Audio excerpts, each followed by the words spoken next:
Welcome to Sumit tutorial.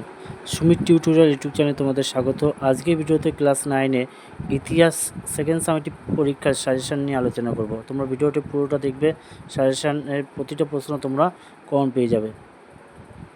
ইতিহাস second summative যে syllabus আছে তা হচ্ছে তৃতীয় অধ্যায় ঊনবিংশ শতকে ইউরোপ, চতুর্থ অধ্যায় শিল্প বিপ্লব, পঞ্চম অধ্যায় বিংশ শতকে ইউরোপ। এই তিনটে অধ্যায় পাঠ্য বই থেকে খুব ভালো করে পড়বে, কারণ পশ্চিমবাংলায় অনেক স্কুল আছে, তাও আমাদের সাজেশানটা ফলো করবে। আশা করি সব প্রশ্নই কমন পেয়ে যাবে।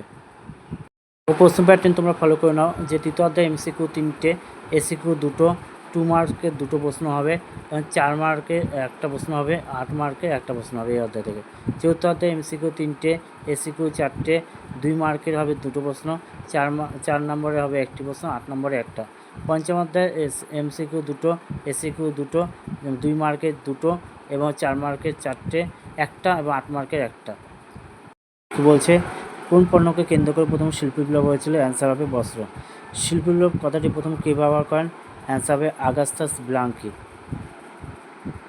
কূটনীতির জাদুঘর কাকে বলে? অ্যান্সার বিসমার্কে। অন্ধকারাচ্ছন্ন মহাদেশ কাকে বলে? অ্যান্সার আফ্রিকাকে। ভার্সাই সন্ধি কবে স্বাক্ষরিত হয়? 1919 খ্রিস্টাব্দে। রিজর্ভমেন্ট কথাটির অর্থ কী? অ্যান্সার পুনর্জাগরণ। দাস ক্যাপিটালের রচয়িতাকে? Answer Karl marks.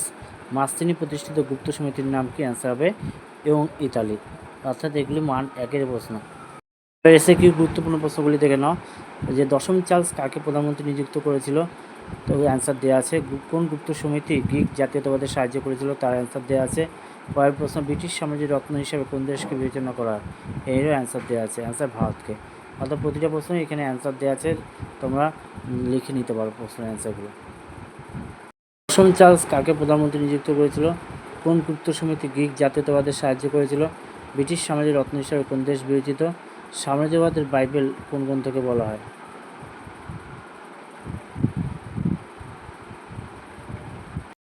রাশিয়ার রানীর জারিনা বলা হতো, ঠিক। লেনিন এপ্রিল 30 ঘোষণা করে, ঠিক। এবার বিবৃতি দেখো, বিবৃতি এখানে যে বিবৃতি দেওয়া আছে, ইংল্যান্ডের শিল্প শ্রমিক ছিল সহজলভ্য, এখানে বিবৃতি 3 অ্যান্সার হবে। প্রথম প্রশ্ন, মান 2-এর ইয়ং ইতালি দলের মূল লক্ষ্য কী ছিল? এই প্রশ্নটা কিন্তু মান 2-এর গুরুত্বপূর্ণ প্রশ্ন আছে, তোমরা দেখে নাও, পারলে লিখেও নিতে পারো এখান থেকে। পরে মান 2-এর খ নম্বর প্রশ্ন, ঘেটো কী?